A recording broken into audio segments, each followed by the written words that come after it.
Enterprises کسی بھی economy کی بیک بون ہوتی ہے، ایسا ماننا ہے ہمارے وزیر اعظم عمران خان صاحب کا، اور انہیں بھرپور اعتماد ہے اپنی آنے والی نسل کے اوپر، ان لوگوں کے اوپر جن کے پاس آنے والے وقت میں پاکستان کی بات دوڑ جانی ہے۔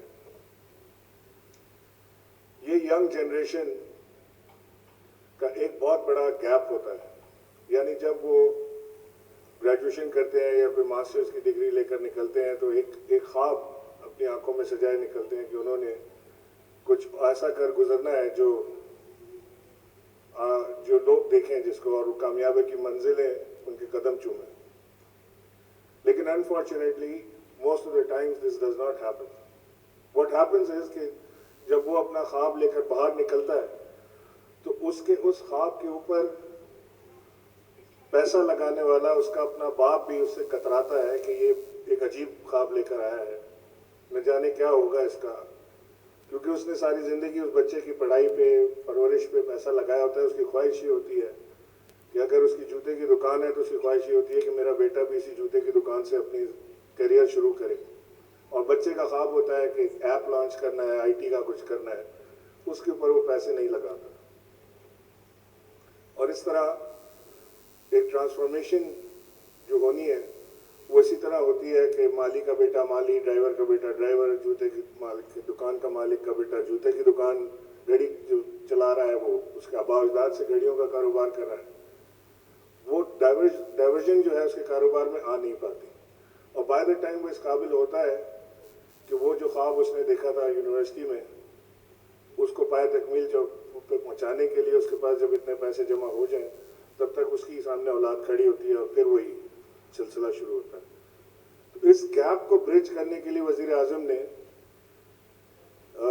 یہ لون نکالا ہے جس کو کامیاب جوان پروگرام کا نام دیا گیا ہے۔ ابھی حلیم عادل شیخ نے آپ کو بتایا کہ 10 لاکھ روپے تو منیمم ہے، اس کا میکسیمم 2 کروڑ روپے ہے، جو آپ بڑھا کے 2.5 کروڑ کر دیا۔ ابھی حلیم نے پیچھے سے آواز دی مجھے، تو 2.5 کروڑ روپیہ اس نوجوان کو جو یونیورسٹی سے نکلے اور سافٹ لون کی صورت میں اسے ملے، اور اعتماد کون کر رہا ہے؟ حکومت پاکستان۔ اعتماد کون کر رہا ہے؟ وزیر اعظم عمران خان۔ نہ اس نے اپنے ماں باپ کا گھر گروی رکھنا ہے، نہ اس نے گارنٹرز لا کے دینے ہیں، اس کے اوپر، اس کی ذات کے اوپر بھروسہ کر رہی ہے حکومت پاکستان۔ یہ ایک بہت بڑا پروگرام ہے۔ The moment he steps out of university, اس کے پاس 2.5 کروڑ روپے کا آپشن ہے کہ وہ لے کے اپنا کاروبار، اپنی جو خواب ہیں اس کو آگے بڑھانے کی کوشش کرے۔ اور اگر کنسورشیم بنا لے، 4 لڑکوں کا کنسورشیم 10 کروڑ روپے کا بنتا ہے، تو وہ 10 کروڑ روپے میں تو بہت بڑا کاروبار شروع کر سکتے ہیں، اور اس سے جاب جنریشن بھی ہوتی ہے۔ جس جاب کی ابھی حلیم آپ سے بات کر رہے تھے، وہ یہ جاب اپرچونٹیز ہیں جو جہاں سے جاب کریٹ ہوتی ہے۔ تو ہم نے اس فورم سے، میں عظیم بھائی آپ سے مخاطب ہوں کہ اس فورم سے آپ ان بچوں کی رجسٹریشن کرانے میں مدد کریں۔ یہ ایک ایسا کام ہے کہ شاید ہماری نئی نسل کے پاس ابھی تک اس کا پیغام اس طرح سے نہیں پہنچا جیسے پہنچنا چاہیے تھا، اور وہ بچے خاص طور سے جو کہ آئی ٹی کے سیکٹر سے نا آشنا ہیں، ان کے لیے اس میں تھوڑی سی دقت ہے کہ وہ آن لائن اس کے اوپر جو فارم فل ہے یا اس کو کر نہیں پاتے۔ اور اس کے ساتھ ساتھ ہم نے ایک جو سسٹم شروع کیا ہے اسٹارٹ اپ کے ایڈوائز کا، کہ جو لونز جو لینا چاہتے ہیں ان کو ایڈوائز بھی کرتے ہیں کہ کون سا کاروبار جو ہے منافع بخش ہے، اور اس کی پری فیزیبلٹی، اس کے سٹارٹس سب اس کو سمجھائے جاتے ہیں، بتائے جاتے ہیں، then he is given a choice to choose کہ وہ کیا کاروبار کرنا چاہتا ہے۔ ایسا اعتماد کم از کم میں نے اپنی زندگی میں کسی حکومت کو اپنے نوجوانوں کے اوپر ہوتے نہیں دیکھا۔ ہم نے دیکھا ہے پیلی ٹیکسیاں دیتے ہوئے، ہم نے دیکھا ہے لیپ ٹاپس دیتے ہوئے، لیکن یہ اعتماد کہ تم جو کرنا چاہتے ہو اس کے لیے حکومت پاکستان تمہیں بیٹ کر رہی ہے، پاکستان میں نے نہیں دیکھا۔ تو اس طرح کے کئی پروگرام ایسے ہیں جس سے یہ ظاہر ہوتا ہے کہ وزیر اعظم کو اپنی قوم پہ یا اپنے آنے والی نسلوں پہ کتنا اعتماد ہے، بھروسہ ہے۔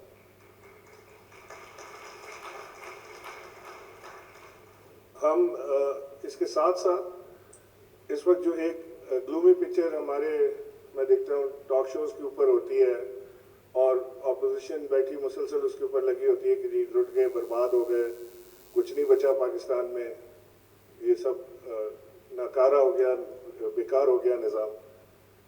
सिर्फ एक चीज़ की प्रॉब्लम है और वो प्रॉब्लम है अकाउंटेबिलिटी।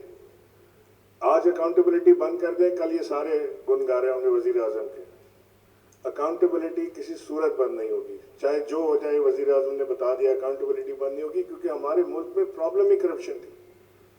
अगर ये करप्शन हम रोक नहीं सके, इसे कम नहीं कर सके, दूर नहीं कर सके, तो फिर इमरान खान की हुकूमत का कोई फ़ायदा नहीं, फिर सब बराबर है।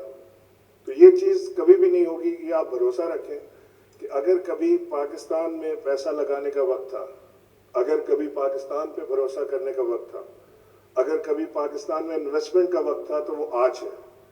यहाँ पर मेरे सामने डेस्क पे इंडस्ट्रियलिस्ट बैठे हैं, इश्तियाक बेग साहब से पूछें, इनके पास अपनी इंडस्ट्री को चलाने के लिए, यानी ये ऑर्डर्स नहीं ले रहे एक्सपोर्ट के। ये हालत है कि 2-2 साल की एडवांस बुकिंग हुई है, माल बेचा हुआ है और मजीद ऑर्डर्स नहीं ले रहे। ये हनीफ साहब अभी एंटर हुए, इनसे पूछे कि कंस्ट्रक्शन इंडस्ट्री का क्या हाल है। मैंने इसलिए आपका नाम लिया कि आप लेट आए। ऊपर है। इनकी तो इंडस्ट्री हमेशा ही जम के चली है माशाल्लाह। इस वक्त कंस्ट्रक्शन इंडस्ट्री बिल्कुल बूम पर है। सीमेंट की प्रोडक्शन जो है पाकिस्तान में रिकॉर्ड ब्रेकिंग है। सरिये की प्रोडक्शन पाकिस्तान में रिकॉर्ड ब्रेकिंग है। हमारी जो प्रॉपर्टीज है उसकी प्राइसेस ऊपर जा रही है। कंस्ट्रक्शन पाकिस्तान में हो रही है। तो लिहाजा ऑल इज नॉट बैड। जो आपको पिक्चर दिखाई जा रही है वो पिक्चर ऐसी नहीं है। जो पॉजिटिव एंगल है पाकिस्तान के, पाकिस्तान ने ब्लूमबर्ग के मुताबिक पाकिस्तान ने ईज ऑफ डूइंग बिजनेस में 28 पॉइंट जंप लिया है। पाकिस्तान इस वक्त पाकिस्तान स्टॉक एक्सचेंज दुनिया का बेहतरीन स्टॉक एक्सचेंज में शुमार हो रहा है। पाकिस्तान का रुपी 3rd best rupee in the world है। पाकिस्तान की एक्सपोर्ट्स ऊपर जा रही हैं। तो लिहाजा अपने ऊपर तो आपको भरोसा है ही अल्लाह के बाद, लेकिन पाकिस्तान के ऊपर, पाकिस्तान की हुकूमत पे, पाकिस्तान की पॉलिसीज़ पे भरोसा रखिए। ये वक्त है कि अगर कोई हमारे दोस्त पाकिस्तान से बाहर सरमाया रखते हैं तो वो पाकिस्तान अपनी इन्वेस्टमेंट लेकर आए, क्योंकि ऐसा रिटर्न जो पाकिस्तान ऑफर कर रहा है दुनिया में कोई आपको ऑफर नहीं कर रहा। और हमारे जो स्मॉल मीडियम एंटरप्राइजेज हैं उनके लिए ग्रोथ का बेहतरीन चांस है। अजीम भाई ने जो काम किया है, ये एतमाद ऑनलाइन या पाकिस्तान पब्लिक फोरम, ये बेहतरीन स्टार्टअप की जगह है। और अजीम भाई, अभी आपने कहा कि शायद अलीम भाई कह रहे थे कि ये पैसे बनाने के लिए नहीं है, तो एक और चीज़ इन एंड में आपसे कहते चलूँ कि पैसे बनाना कोई बुरी बात नहीं है। पाकिस्तान में लोगों ने ये समझ लिया है कि जो पैसे बना रहा है वो चोर है या उसने कोई 2 नंबरी की है। दुनिया में ये सक्सेस स्टोरी के तौर से पेश की जाती है। कई आपको ऐसी success stories, American success stories, जिसको अमेरिकन ड्रीम का नाम दिया जाता है, वो इसी तरह की स्टोरीज होती हैं कि उसने यूनिवर्सिटी से $500 लेके निकला था, उसके बाद उसने अपना काम शुरू किया, फिर वो दुनिया का रिचेस्ट आदमी बन गया। वो सक्सेस स्टोरी है। कोई यही काम पाकिस्तान में कर ले तो फौरन कहते हैं ये चोर है। ऐसा नहीं है। जहाँ इन्वेस्टमेंट होती है वहाँ लोग पैसा बनाने के लिए इन्वेस्टमेंट करते हैं। दुनिया में कहीं पैसा बनाना, जायज़ पैसा बनाना गलत नहीं है, बल्कि इकॉनमी चलती ऐसी है कि जब एक कारोबार चलता है, वो बढ़ता है, तो नौकरी जनरेट होती है, जॉब अपॉर्चुनिटीज़ मिलती हैं, उसकी एलाइड इंडस्ट्रीज उसके साथ जुड़ती हैं और एक से दूसरे को सहारा मिलकर ऊपर जाता है मामला। तो लिहाजा अगर, मुझे नहीं पता कि आपका बिजनेस मॉडल क्या है, लेकिन अगर इसमें आप थोड़ा बहुत पैसा भी बना रहे हैं और लोगों को साथ चला रहे हैं तो उसमें कोई हर्ज की बात नहीं है। इन्वेस्टमेंट इज़ ऑलवेज गारंटेड कि अगर उसका रिटर्न अच्छा होगा तो इन्वेस्टमेंट बढ़ती है वहाँ पर। तो लिहाजा जिन लोगों ने इन्वेस्टमेंट की है पाकिस्तान में, उनको फ़ायदा हुआ है तो उन्होंने अपनी इन्वेस्टमेंट बढ़ाई है, वरना वो अपनी दुकान बढ़ा जाते हैं यहाँ से। तो लिहाजा मैं in the end I would like to thank you again for inviting me in such a gracious occasion. बहुत ज़बरदस्त आपने ये फोरम किया है। अल्लाह आपको इसमें तरक्की दे, हिम्मत भी दे कि आप इसको लेकर आगे चलें। स्टार्टअप के लिए जो कुछ भी हमसे हो सकेगा, हम गवर्नमेंट ऑफ पाकिस्तान हम तो कर ही रहे हैं, और साथ साथ इस तरह के लोग जो काम करने आगे जा रहे हैं उनकी हौसला अफजाई भी कर रहे हैं। बहुत शुक्रिया। पाकिस्तान जिंदाबाद।